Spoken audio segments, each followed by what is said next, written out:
kalau sekarang kita sedih melihat pemimpin teriak ndasmu di sebuah pidato kenegaraan di depan pemimpin-pemimpin partai. Iya. Saat Dan kita lagi nonton, pada tertawa, di saat anak kita di ruang tamu misalnya nonton bareng dengan kita, lalu dia bertanya, Pak, Abah, gitu ya, atau Umi, Ibu, itu ndasmu artinya apa sih?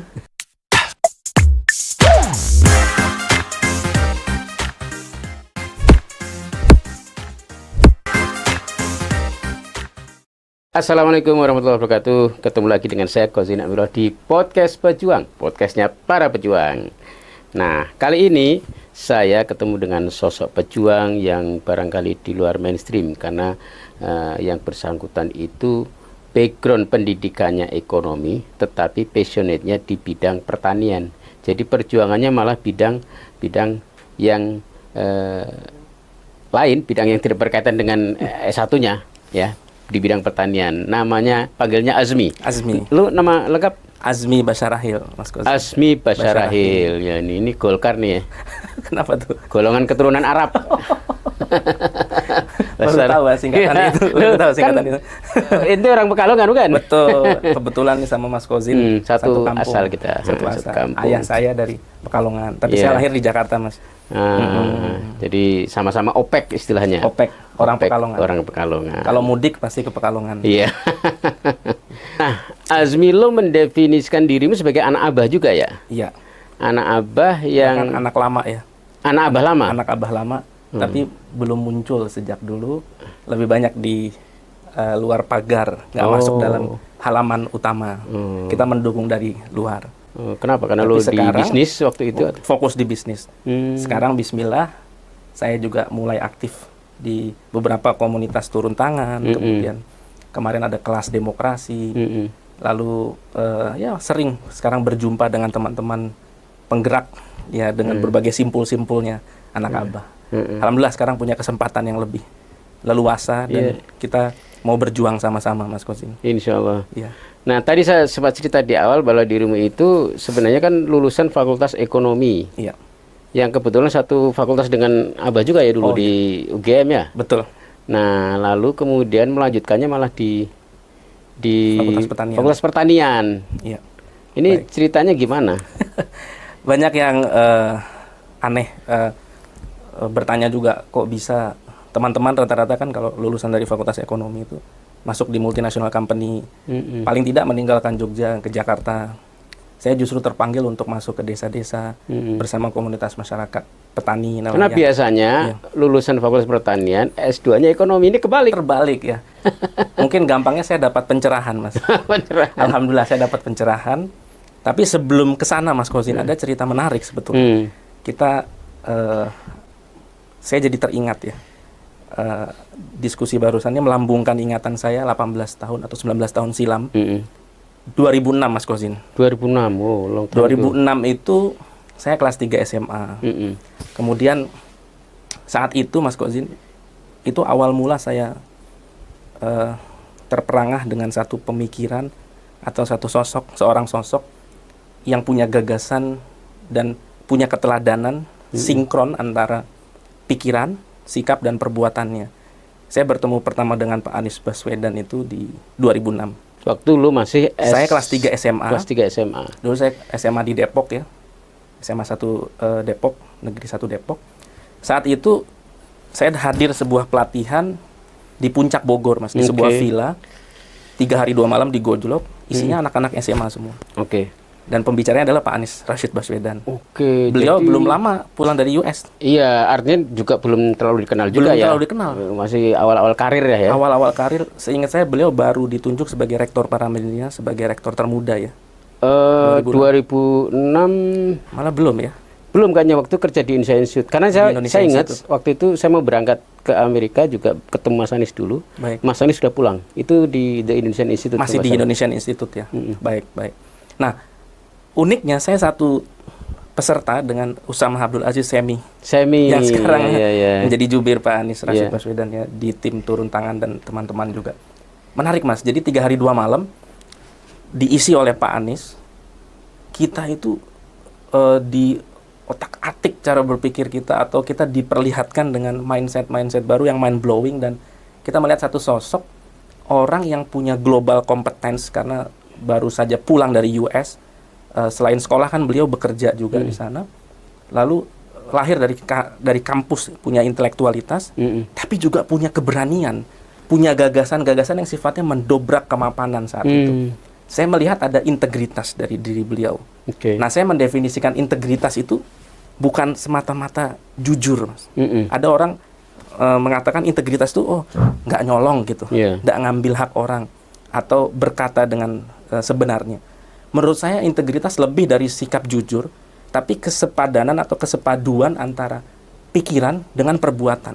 Jadi integritas itu adalah bukti bahwa orang ini konsisten, walk the talk ya. Nah, itu integritas.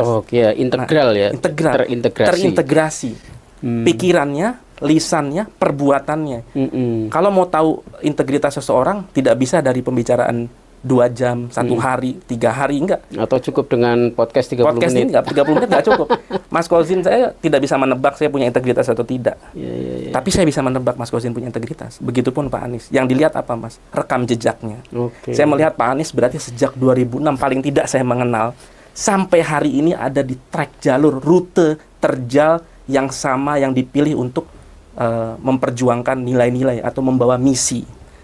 Misi apa? Pak Anies saya lihat punya konsistensi sejak dulu bicara tentang keadilan sosial, tentang kesejahteraan, kemakmuran yang merata, tentang pembelaan terhadap kaum-kaum pinggir, orang-orang yang tertindas, orang-orang yang tidak beruntung ya.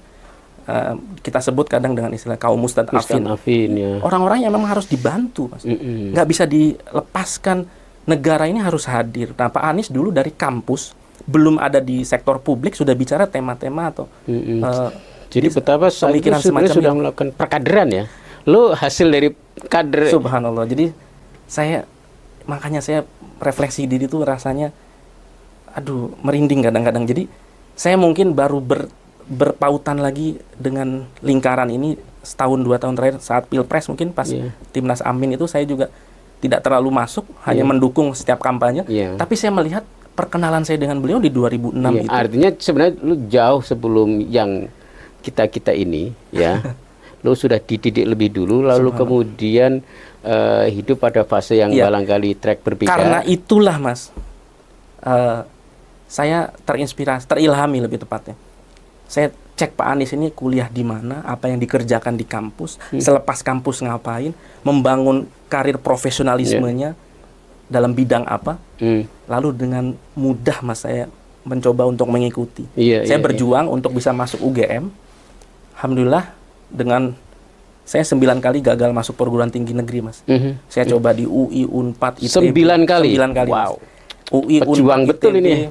UNER, semua saya cobain deh. Saya mungkin, saya di tahun itu stres berat, tapi terakhir ada kesempatan dulu namanya SPMB, Mas. SPMB. Sekarang berubah nama ya, pernah jadi SNMPTN, lalu jadi apa lagi berubah terus namanya. Waktu itu slotnya katanya tinggal 18 orang di Fakultas Ekonomi. Alhamdulillah, saya masuk justru di ujung tanduk gitu, di seleksi terakhir. Kan sebelumnya UGM punya ujian mandiri 2 kali atau ada jalur-jalur masuk yang lain. Terakhir itu SPMB. Alhamdulillah Allah menakdirkan bisa masuk, karena dulu UGM itu cita-cita saya. Karena saya melihat sosok role model dari Pak Anies. Dia lulusan UGM. Lulusan UGM dan lebih spesifik kan Fakultas Ekonomi dan Bisnis. Saya jadi pilih itu. Begitu terinspirasi sampai mau masuk fakultas pun mau ngikutin Mas Anies ya? Iya, pelatihan yang isinya anak-anak kelas 3 SMA tahun 2006 itu memang isinya terutama adalah Pak Anies meminta kita kuliahlah di kampus-kampus terbaik, dalam negeri maupun luar negeri. Saya ingin melihat peserta yang hadir di pelatihan itu kurang lebih 30-an orang itu mendapatkan kampus-kampus terbaik dan mengisinya dengan kepemimpinan, dengan pengalaman kepemimpinan. Lalu itulah hari pertama saya ospek ya, dulu namanya apa ya, PPSMB kalau nggak salah. Saya langsung daftar BEM KM UGM, BEM kampus ya, BEM universitas. Sekaligus daftar BEM fakultas, Mas. Oke. Bismillah saya jalankan, alhamdulillah bisa beradaptasi dengan nyaman di Jogja. Karena orang tua sendiri, abah saya manggil orang tua bapak sebagai abah, juga punya usaha di Jogja, cabang dari usaha yang di Jakarta. penerbit buku Gema Insani. Gema Insani. Jadi teman-teman kalau dulu sering baca buku-buku, terutama buku religi ya, Iya, Gema Insani itu kan mendominasi di penerbitan. era 90-an. Iya. Banyak aktivis. Nah, rupanya inilah pewaris tahtanya ini. Subhanallah. Jadi saya dididik dari lingkungan rumah yang banyak buku, Mas.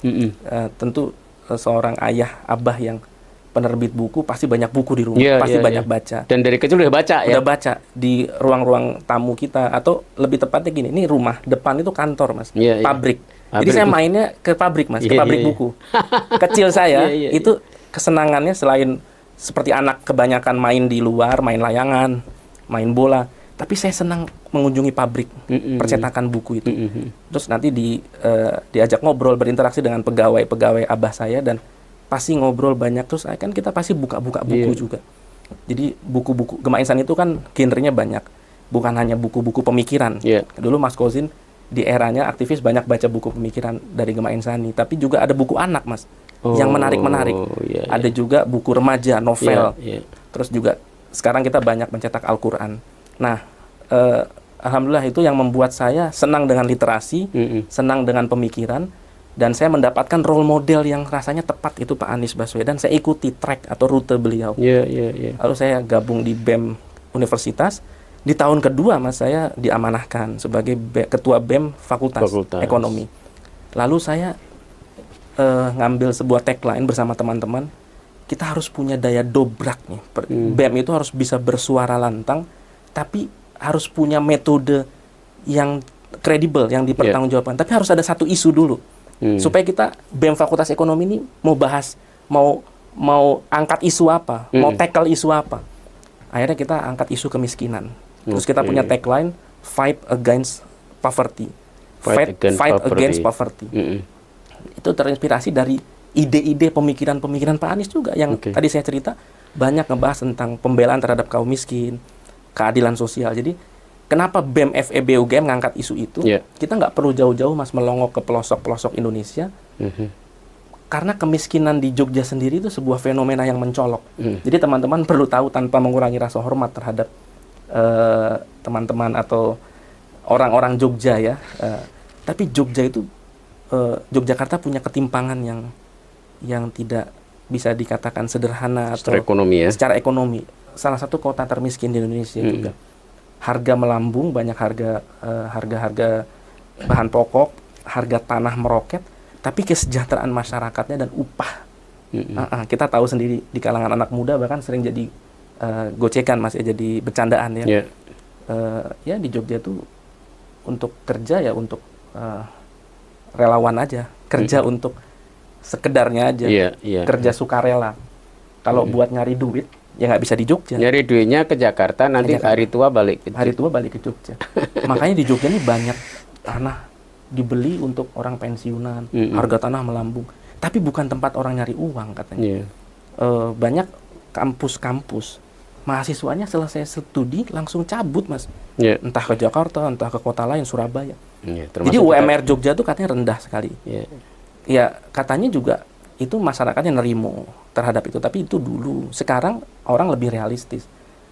Orang butuh kesejahteraan yang standar cukup untuk bisa menghidupi anak-anaknya, bisa sekolah dengan baik, bisa mengakses kesehatan dan seterusnya. Jadi dulu kita mengangkat isu kemiskinan di daerah-daerah Jogja. Kita sebut Kabupaten Bantul, Gunung Kidul, Kulon Progo, bahkan di kota Jogja sendiri atau di Kabupaten Sleman. Jadi BEM FEB UGM tuh kepingin lebih hadir lebih dekat untuk masyarakat Jogja lokal. Jogja, ya. Nah, jadi ada fenomena yang kita lihat perlu disuarakan dengan kajian berbasis keilmuan. Nah, ini juga terinspirasi waktu itu Pak Anies tahun 92 di Senat Mahasiswa UGM, Mas, sebagai ketuanya kan beliau ya. Bikin riset advokasi, Mas, untuk membongkar tata niaga cengkeh yang merugikan petani. Yang waktu itu dikuasai oleh anak presiden ya? Luar biasa. Jadi ketua dari BPPC, Badan Penyangga dan Pemasaran Cengkeh, adalah Tommy Soeharto. Anak presiden? Anak presiden. Ya, dari dulu anak presiden itu kalau nggak hati-hati problematik ya. Problematik. Jadi bisa dibayangkan, Mas, saya membayangkan tahun 92, Pak Harto kan lagi kuat-kuatnya, Mas. Relatif masih kuat. Saya dapat bocoran dari para senior Yeah. gerakan kampus dulu, aktivis. Sebetulnya kita memprediksi Pak Harto tuh turun tahun 2010 katanya. Ada yang bilang 98 ya, bukan 98. Ada yang bilang nih jatuhnya mungkin 2010 nih di usia sepuhnya. Tahu-taunya 95 mulai bergejolak, 96 makin 97 tambah dahsyat lagi, 98 tumbang. Jadi 92 tuh nggak ada yang terpikir bahwa rezim ini akan rontok secepat itu. Iya. Artinya lagi kuat-kuatnya, Mas. Dan saat itu Mas Anies dan Teman-teman yang saya tahu dengan salah satunya Pak Elan Satriawan Pak Elan. yang jadi dosen saya juga di Fakultas Ekonomi, dengan Pak Rimawan Pradiptyo. Kalau Pak Elan tuh sekarang banyak beliau ahli di bidang kemiskinan juga, banyak berkiprah di pemerintahan. TNP 2K itu Tim Nasional Percepatan Penanggulangan Kemiskinan. Ya. Kalau Pak Rimawan Pradiptyo itu saya pernah jadi asisten dosen beliau, asisten project dan riset juga. Sekarang beliau mengembangkan studi crime economics, ekonomi kriminalitas. Sampai ada S2-nya, Mas. Oke. Beliau sebagai kepala prodi. Dulu saya pernah jadi asisten penelitian beliau, Mas. Saya disuruh sama beliau ikut penelitian di LIPI, Mas, Lembaga Ilmu Pengetahuan Indonesia yang sekarang jadi BRIN namanya. Yeah. Dikasih tema sama beliau, nih, saya punya data putusan-putusan Mahkamah Agung 2004-2010 tentang biaya sosial atau kerugian negara akibat korupsi. Tapi yang dihitung jangan kerugian nominal uang yang diambil oleh si koruptornya, tapi kerugian sosialnya, biaya sosial yang ditimbulkan dari nilai korupsi tersebut. Saya bersama teman-teman kemudian mendalami data-datanya, collecting data, wawancara, terus kita cari sampel dan sebagainya, muncul angka yang fantastis. Nanti saya akan buka di kesempatan lain tuh, Mas, tentang penelitian ini. Intinya biaya sosialnya tuh jauh lebih besar daripada nilai yang dikorupsi itu sendiri. Sebagai ilustrasi, kalau ada jalanan, Mas, dikorup oleh seorang kepala daerah, jalanan tuh bolong-bolong rusak, ada orang meninggal, Mas, kecelakaan, ada motor mobil yang rusak, ada inefisiensi dari mobilisasi orang, transportasi, pedagang telurnya rusak, pecah, barang-barang yang perishable cepat rusak, itu akan hancur di situ, akan terjadi inefisiensi dan kerugian itu bisa dihitung, Mas. Baik yang langsung maupun tidak langsung. Itu harusnya dibebankan, Mas, kepada sang koruptor sebagai hukuman pemberat, denda yang harus dikembalikan ke negara. Tapi itu belum berlaku sampai sekarang. Isunya terus menggelinding tapi nggak putus. Nah, jadi lingkaran-lingkaran Pak Anies itu orang-orang intelektual yang intelektual progresif yang berani melawan kesewenang-wenangan penguasa. Jadi waktu itu apa? Nah, saya membaca itu, Mas. Saya membaca itu. Jadi waktu itu Mas Anies bikin penelitian, bikin advokasi dan bikin rekomendasi kepada pemerintah tata niaga yang adil seperti apa. Jadi memberi rekomendasi, menawarkan gagasan, Mas. Tidak sebatas teriak lantang, tidak sekedar bikin sensasi dengan bakar-bakaran, tapi ada substansinya, Mas. Bikin sebuah policy paper begitu ya, disodorkan dan ya harusnya kalau punya akal sehat, pemerintah senang. Pemerintah adopsi itu. Sebenarnya itu bentuk perlawanan ya. Bentuk melawan tapi dengan cara khasnya kampus, berbasis intelektual dan data. Karena yang dilawan itu anaknya presiden sebenarnya kan. Betul. Ini loh anakmu salah gitu ya. Betul. Ini datanya begini. Ini datanya gitu. begini, mestinya begini.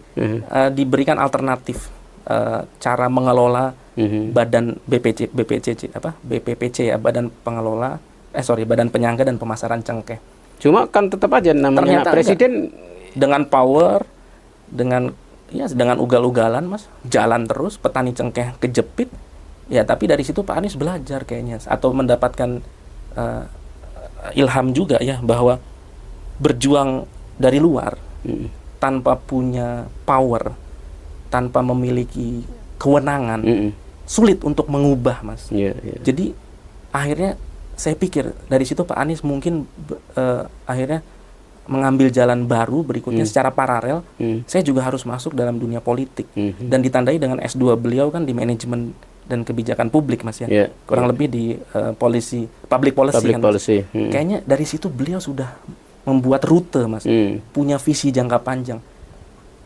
Orang-orang idealis, Mas. Orang-orang yang punya substansi, kompetensi dan integritas. Ini harus punya kewenangan, Mas. Harus juga mengisi pos-pos di pengambilan keputusan. Jadi politik harus diisi oleh orang-orang kompeten, orang-orang berintegritas, orang-orang bersih, dan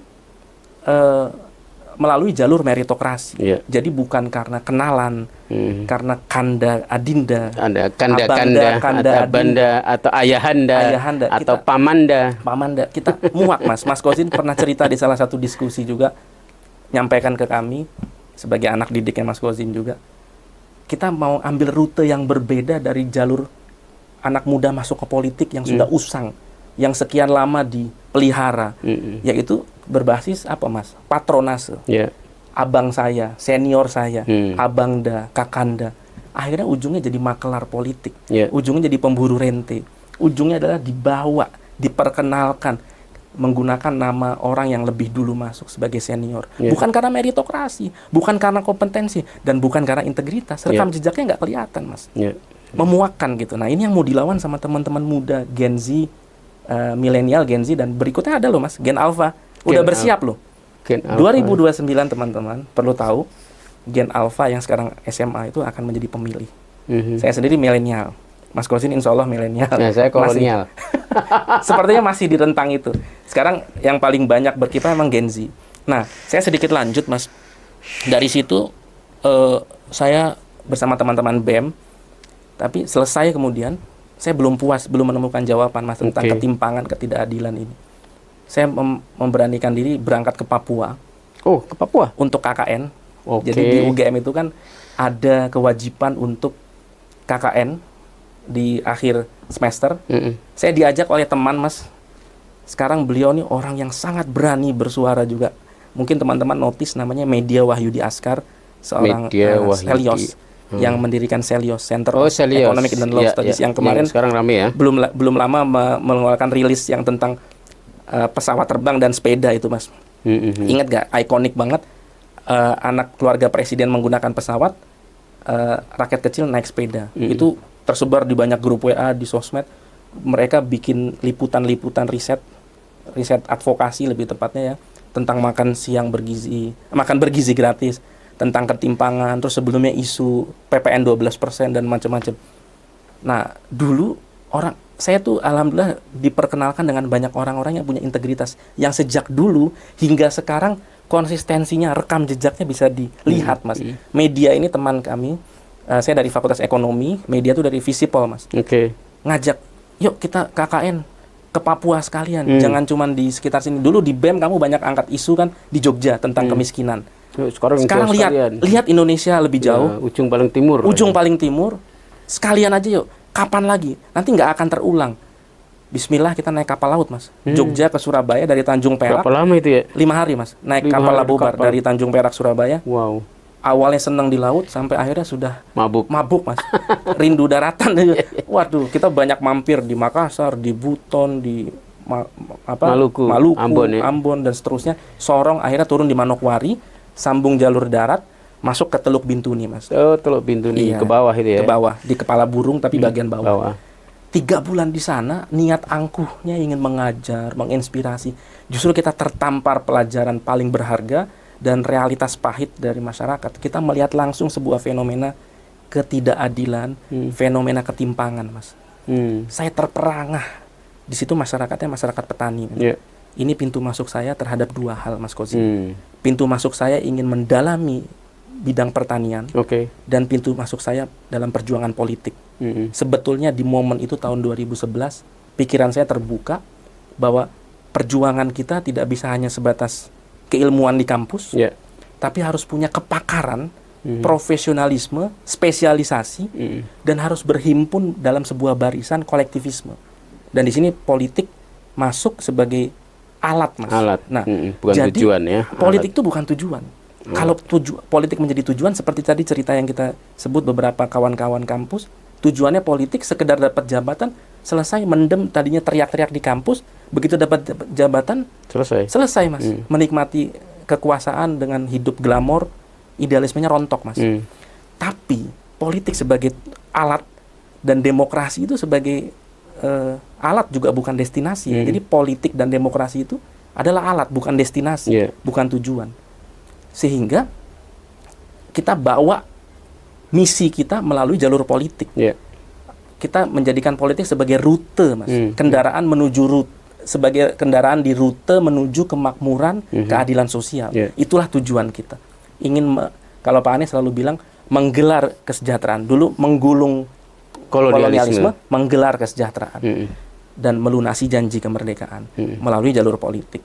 Sehingga saya sangat bersemangat nih Mas Kozin, dari perjalanan panjang dulu, pertemuan dulu, lalu ada pertemuan-pertemuan tambahan lagi saat Pak Anies mengisi seminar, talk show.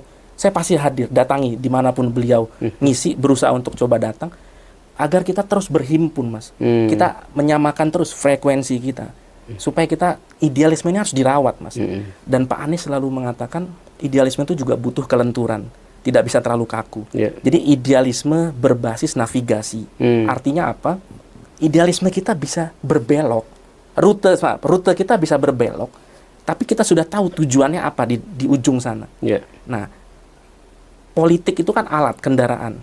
Nah, demokrasi ini juga sebuah alat. Destinasi sesungguhnya kita di depan sana, terciptanya sebuah tatanan masyarakat nih Mas, yang adil, yang keadilan yang dirasakan, kemakmuran yang merata, masyarakat yang bisa mendapatkan contoh baik dari pemimpinnya yang kompeten, bisa menjadi teladan. Kita nggak perlu, kalau sekarang kita sedih melihat pemimpin teriak ndasmu di sebuah pidato kenegaraan di depan pemimpin-pemimpin partai, saat dan kita lagi nonton, pada tertawa, di saat anak kita di ruang tamu misalnya nonton bareng dengan kita, lalu dia bertanya, Pak, Abah, gitu ya, atau Umi, Ibu, itu ndasmu artinya apa sih? Saya belum pernah dengar istilah itu dari seorang presiden. Gimana kita menjelaskannya, Mas? Kita pasti akan kikuk kaku, kita nggak bisa ngomong lagi, karena harusnya pemimpin itu dicontoh sama masyarakatnya. Nah, jadi idealisme berbasis navigasi. Pak Anies itu saya lihat punya kelenturan, punya sifat moderasi. Beliau tidak mau terjebak di kutub ekstrim kanan dan kiri. Beliau selalu mengatakan beyond tengah, tapi bisa tengah kanan, bisa tengah kiri. Luas spektrumnya, Mas. Menghindari yang ekstrim kanan dan kiri. Dengan demikian, beliau bisa saja mengubah rute sementara atau berbelok, karena di sini ada jebakan misalnya. Di sini ada tembok besar yang nggak mungkin kita terobos. Lalu ada ancaman dan seterusnya, kita belok. Tapi tidak melupakan tujuan. Menarik sekali tuh. Jadi kita bedakan, Mas, pragmatisme dengan oportunisme. Idealisme berbasis navigasi itu adalah pragmatisme. Itu dibutuhkan dalam gerakan, Mas. Dalam politik. Jadi beda ya, pragmatisme dan oportunisme. Beda sekali. Beda. Pragmatisme itu tetap megang idealisme karena kita sudah set tujuan di depan dan kita sudah tahu dengan siapa kita berjalan. Kita perlu teman, perlu rombongan, perlu gerbong. Kita bisa bersepakat untuk pisah jalur sementara, tapi nanti balik lagi. Tapi kalau oportunisme, berarti kita merontokkan idealisme kita semata-mata menghalalkan segala cara untuk dapat tujuan secepat mungkin, walaupun kita tahu itu caranya salah, gitu. Jadi yang merontokkan idealisme itu adalah oportunisme, bukan pragmatisme. Jadi nggak perlu kita pertentangkan idealisme dengan pragmatisme. Yang perlu kita pertentangkan adalah idealisme versus oportunisme. Sama tadi ya, politik versus politik sebagai tujuan dan politik sebagai alat. Iya. Karena kita bawa misi, politik hanyalah alat. Misi utama kita bukan sekedar jabatan politik. Kalau sekedar jabatan politik terlalu banyak, Mas. Orang hebat, aktivis, pemikir, intelektual, pejuang yang kemudian melempem, mengubah idealismenya, bahkan menjadi perampok saat akhirnya menjabat. Oke. Baik. Jadi menarik sekali pembahasan dari kawan kita ini yang ternyata kalau boleh saya bilang ini ternyata anak ideologisnya Abah. Sudah menjadi Abah sebelum istilah Abah itu ada, iya kan? Karena lo sudah di training oleh Mas Anies sejak kelas 3 SMA. Yang barangkali waktu itu orang juga belum banyak mengenal sosok Anies Baswedan seperti sekarang ini ya. Sedikit nih Mas yang menambah lagi kesadaran juang saya. Mungkin saya izin sedikit lagi nih. Durasinya soalnya pendek ya Mas. Yang bikin saya kemudian lebih terperangah lagi, Mas. Lebih yakin terhadap jalan ini untuk berjuang bersama. Saya melihat sosok, saya melihat pemikiran, saya melihat integritas, melihat rekam jejak. Lalu saya baca satu buku, Mas. Buku berjudul The Essence of Islam. ini pernah dinukil oleh seorang ulama terkemuka Amerika, Dr. Omar Sulaiman. Dr. Omar Sulaiman ini salah satu bukunya juga diterbitkan di Gema Insani, Mas. Tempat ayah kami punya penerbit. Saya baca buku itu, beliau ini mengatakan, jika Islam, agama Islam ini diperas, diambil sarinya, maka akan ketemu satu kata, yaitu adalah al-adl atau adil. Jadi artinya Islam ini punya sinonim. Sinonim Islam adalah keadilan. So, kok nyambung saya lihat. Saya lihat dari apa yang misi yang dibawa, pemikiran yang selama ini konsisten diperjuangkan dengan apa ya, suluh api pergerakan atau semangat gerak, semangat juang saya ini juga salah satu dari pelajaran yang ada di agama kita sendiri, Mas, itu agama Islam, bahwa Islam itu lekat sekali dengan perjuangan terhadap ketidakadilan, pembelaan terhadap kaum mustadafin, orang-orang tertindas. Nah, mungkin itu puzzle-puzzlenya, Mas. Dan itulah yang menjawab pertanyaan di awal tadi, di intro podcast ini, kenapa sih milih masuk pertanian? Saya melihat ketidakadilan, ketimpangan itu paling besar ada di sektor pertanian. Di petani-petani kita, nelayan-nelayan kita. Jawabannya di sini ya. Itu Jadi dia. kenapa Saya mau memperjuangkan dengan ilmu, Mas, dengan kompetensi. Dan saya mau memadukannya dengan bisnis. Menjadi social entrepreneurship gitu. Terima kasih Azmi, dan keren banget. Padat daging semua. Jadi saya kira kita cukupkan podcast kita kali ini, dan saya yakin nanti Azmi akan jadi narsum lagi untuk cari daging-daging lagi ya. Dan akhirnya kita tutup, pejuang bukan hadapi.